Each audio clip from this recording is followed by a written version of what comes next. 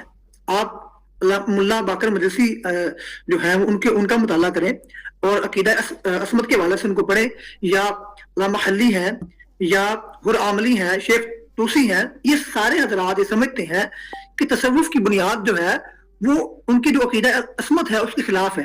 یعنی جو عقیدہ معصومیت ہے کہ جس میں وہ سمجھتے ہیں کہ امام معصوم ہوتا ہے، اس کو وہ منصوص من اللہ ہوتا ہے، اور وہ جس چیز کو چاہے حلال کے اور حرام کے اس کی پیروی کرنا لازم ہے.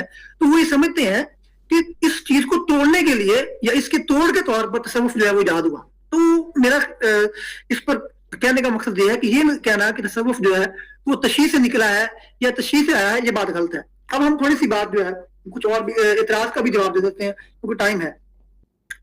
اچھا، میں نے یہ عرض کیا کہ پروفیسر نکلسن نے یہ کہا کہ اسلام جو ہے وہ جو تصوف جو ہے اسلامی تصوف وہ بدھزم سے نکلا ہے. اچھا، اب اس کی دلیل انہوں نے دی ہے پروفیسر حضرت ابراہیم بن ادم کے حوالے سے. اب یہاں تھوڑا سا ہم غور و فکر کرتے ہیں. تو حضرات ذرا غور کیجئے کہ آپ ایک تاریخی حیثیت کو یا اپنے ایک تھیسس کو، اپنے ایک مفروضے کو ہائپوتھیسس کو ثابت کرنا چاہتے ہیں. تو اس ہائپوتھیسس کو ثابت کرنے کے لیے آپ کو کسی ٹھوس دلیل کی ضرورت ہوگی، نہ کہ آپ اس ہائپوتھیسس کو مختلف دوسرے مفروضات سے ثابت کرنے کی کوشش کریں. کبھی بھی ایک مفروضہ دیگر مفروضوں سے ثابت نہیں ہوتا. آپ ٹھیک ہے، لاجک میں یہ بات ہے کہ آپ پریمیسز بنا لیں، اگر وہ پریمیسز ٹھیک ہے تو آپ نتیجہ نکالتے ہیں، لیکن یہ بات جو ہے وہ اس حد میں ٹھیک ہوتی ہے، اس وقت ٹھیک ہوتی ہے جب آپ کا پریمیسز ٹھیک ہوں. جب آپ یہ جو ہے وہ کلیہ بنا رہے ہیں، قاعدہ بنا رہے ہیں، جملہ بنا رہے ہیں کہ جناب والا اسلامی تصوف کا ماخذ جو ہے وہ غیر اسلامی ہے، تو یہ بات سیاسی غلط ہے. کیونکہ جو میں نے شروع میں بہت ساری باتیں پڑھ دی کہ جو حضرات تصوف کے مشائخ ہیں یا شیوخ ہیں وہ اس بات کی وضاحت کرتے ہیں کہ تصوف کا ماخذ قرآن و سنت ہے. اب اس سلسلہ میں جو ابراہیم بن ادم والی بات ہے تو وہ ٹوٹلی جو ہے وہ آپ اس کو کہہ سکتے ہیں کہ وہ ہائپوتھیٹیکل جو ہے وہ ہائپوتھیٹیکل ہے، مفروضہ ہے، قیاسات میں مبنی ہے.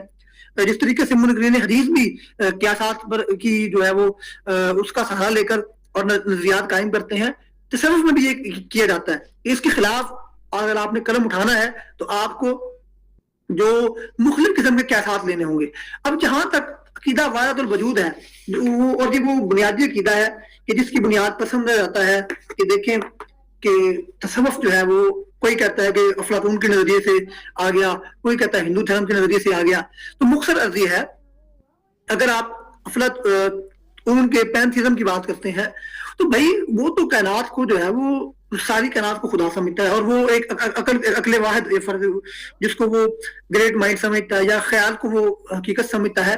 یا اس کے نزدیک تصور جو ہے وہ حقیقت ہوتا ہے اور جو ارد گرد چیزیں ہیں وہ اس کی امیٹیشن ہے, جو یعنی کہ تصور جو خیال ہے وہ حقیقت ہے اور ارد گرد چیزیں جو ہیں اس خیال کی جو ہے وہ عکس ہیں یا امیٹیشن ہے یا نقل ہے. اور جو ایک گریٹ پاور ہے یا ایک عقل حقیقی جو ہے وہ ساری کائنات کے اندر کارواں ہے جس کو پینتھیزم کا نام دیا گیا, جبکہ وحدت الوجود یہ نہیں ہے. اگر آپ اس کی مختصر سی تعبیر کریں یا ہندوازم کا جو ان کا نظریہ ہے حلول کا, تو اس کے خلاف علامہ ابن عربی نے بھی بات کی ہے. دیگر جو صوفیاء ہیں انہوں نے حلول کے نظریے پر لعنت بھیجی ہے.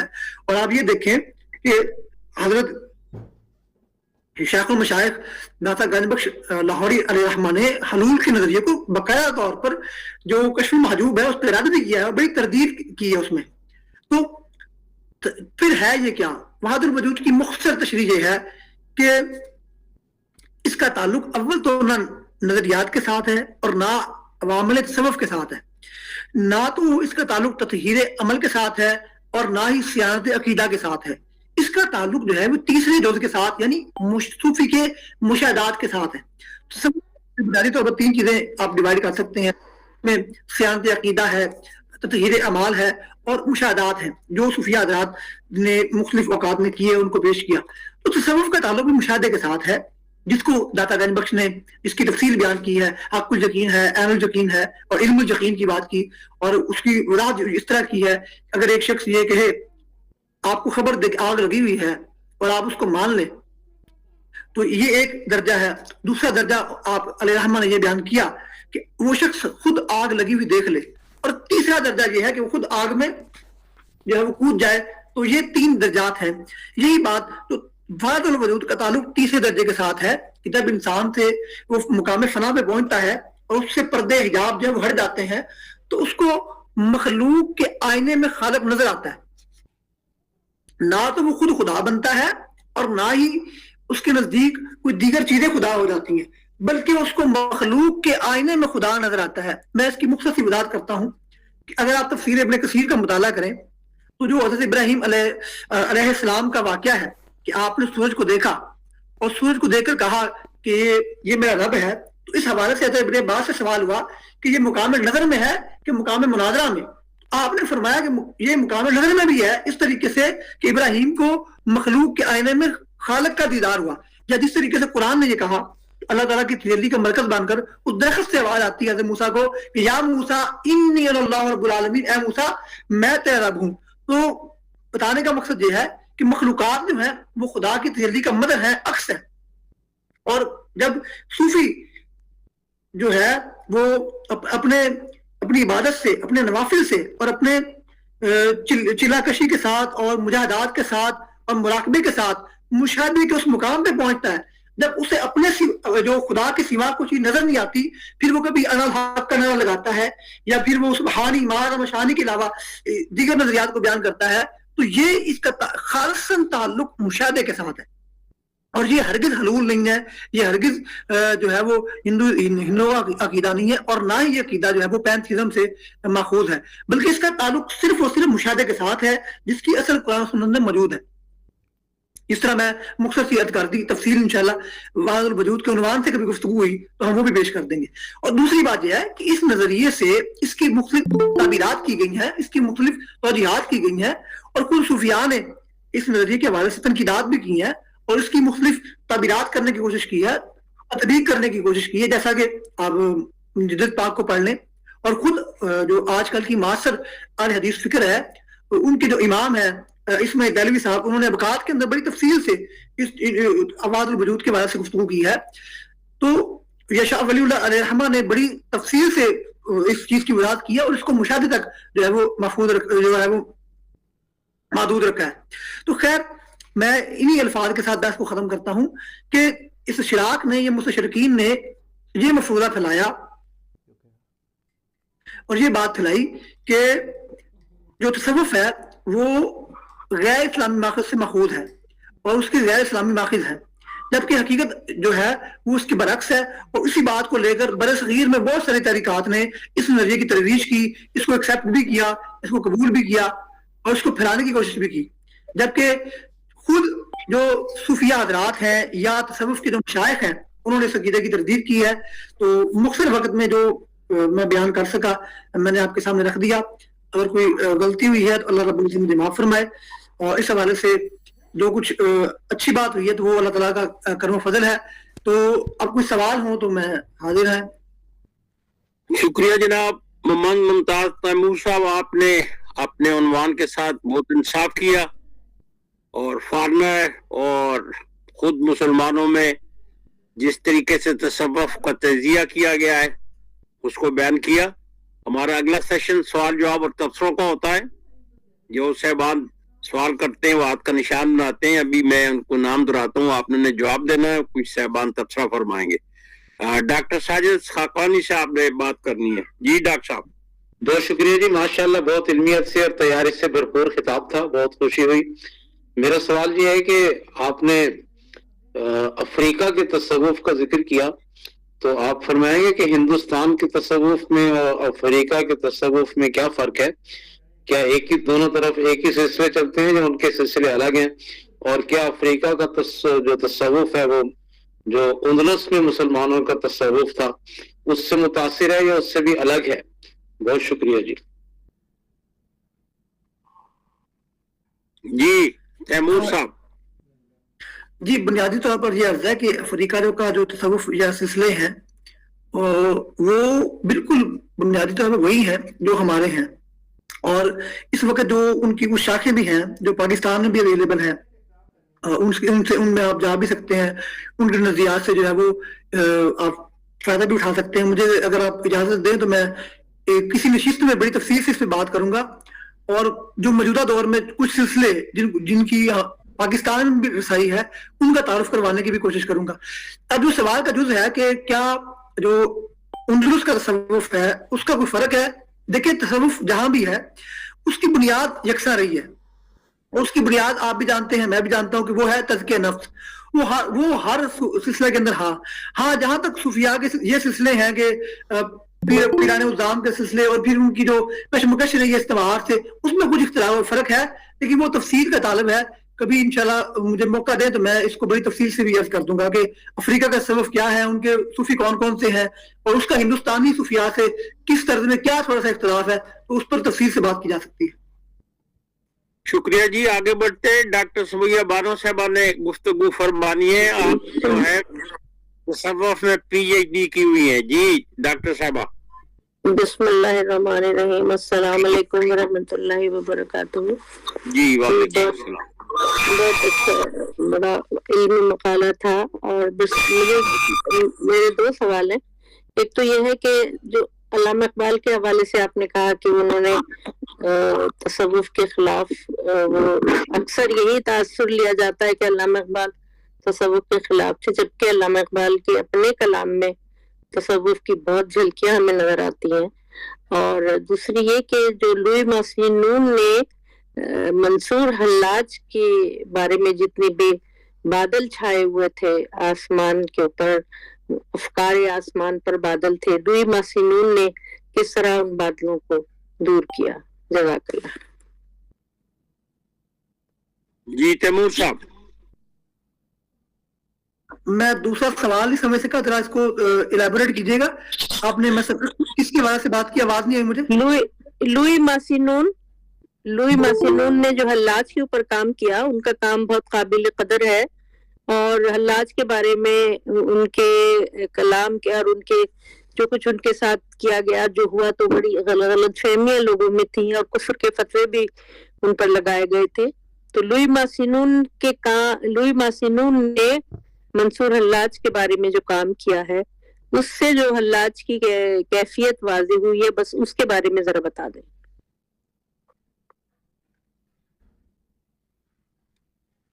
اقبال کے حوالے سے مختصر ہے کہ اس میں کوئی شک نہیں کہ اقبال کے ہاتھ جو تصوف کے حوالے سے چیزیں ملتی ہیں وہ تفصیل سے ملتی ہیں, میں اس کا ذکر بھی کیا.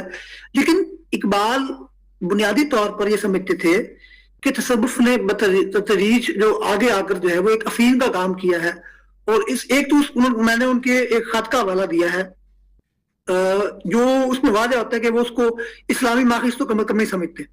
پھر ان کے اندر جو پروفیسر جو میرے سامنے سید عبداللہ صاحب ہیں انہوں نے ایک تطبیق یہ دی ہے کہ اقبال پر مختلف ادوار گزرے ہیں. کچھ ادوار میں وہ ابن عربی وغیرہ کی تعریف بھی کرتے تھے, لیکن پھر انہوں نے اس کی تردید بھی کی ہے اور آگے چل کر انہوں نے جو ہے وہ جو نظریہ وجودی ہے اس پر بڑی سخت تنقید کی ہے. یہاں تک کہ پروفیسر طاہر القادری کی ایک کتاب آئی ہے تو انہوں نے اقبال کے حوالے سے دفاع کرتے ہوئے اس بات کو کم از کم تسلیم کیا ہے کہ اقبال نے نظریہ وحدت الوجود کے حوالے سے بڑی سخت تنقیدات کی ہیں اور اس کو غیر اسلامی کہا ہے اور اس کی جو بنیادیں ہیں وہ انہوں نے اسلام سے جو ہے وہ الگ مانی ہے. اب جہاں تک محسن کی بات کی ہے تو اس میں کوئی شک نہیں کہ محسن کا کام بہت اچھا ہے اور انہوں نے جو ہے بڑی اچھی چھان بین کے بڑے عمومی اصول واضح کیے ہیں اور اپنی حاصلات بھی بیان کیے ہیں اور انہوں نے بعض جگہ پر جو ہے اسلام کی تصوف کی بنیاد, اس کے خد و خواہ کی تشکیل اور اس کے ارتقاء کے حوالے سے بھی خوبصورت بات کی ہے اور جو حضرت منصور حلاج کے حوالے سے انہوں نے لکھا ہے وہ بھی بہت اچھا ہے. لیکن بعض جہاں انہوں نے جو ہے وہ اس بات کو تسلیم بھی کیا ہے محسن نے کہ اسلام کا جو ماخذ ہے تصوف کا وہ قرآن و سنت ہے. اس میں کوئی آپ کا بالکل اشارہ ٹھیک ہے اور اس پر بھی بات ہو سکتی ہے تفصیل سے کہ کس طریقے سے انہوں نے جو ہے وہ منصور حلاج کے حوالے سے جو اعتراضات تھے ان کا بڑی خوبصورتی سے جواب دیا ہے اور اس معاصر فکر کو بڑی اچھائی سے بیان کیا ہے. تو میں تو یہی کہوں گا کہ اگر آپ کو موقع ملے تو آپ اس حوالے سے تفصیل کریں تاکہ ہم فائدہ اٹھا سکیں. شکریہ جی. آگے بڑھتے ہیں. سائرہ سید صاحبہ نے بات کرنی ہے. جی سارہ سید صاحبہ. جی السلام علیکم ورحمۃ اللہ وبرکاتہ. جی وعلیکم السلام. ماشاء اللہ اچھا مقالہ تھا جو انہوں نے پیش کیا. اچھا اس کے آخر میں انہوں نے ذکر کیا کہ کافی کچھ تحریکیں تھیں کہ جنہوں نے تصوف کو پھیلانے میں بڑا کردار ادا کیا, تو میں چاہ رہی تھی ذرا کچھ تحریکوں کے نام ہمیں بتا دیجیے. جی تیمور صاحب.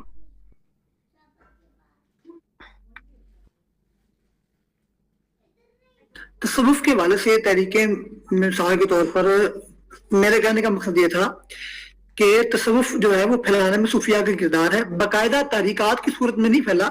ہاں میں نے یہ کہہ رہا تھا کہ تصوف نے اسلامی جو نظریات ہیں ان کے حوالے سے بڑی کوشش کی ہے.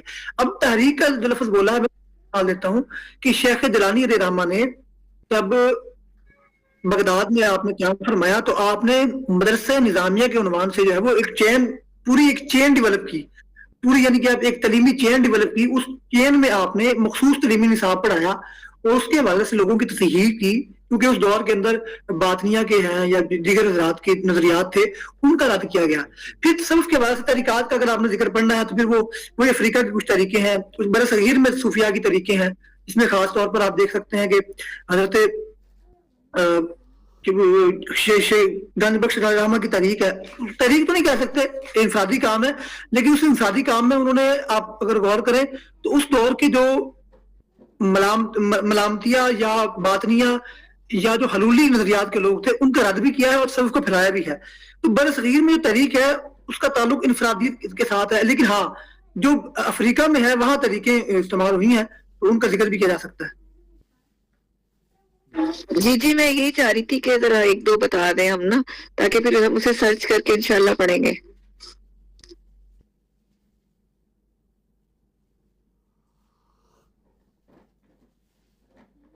سارہ سید صاحبہ ان کے نام معلوم کرنا چاہتی ہے تیمور صاحب.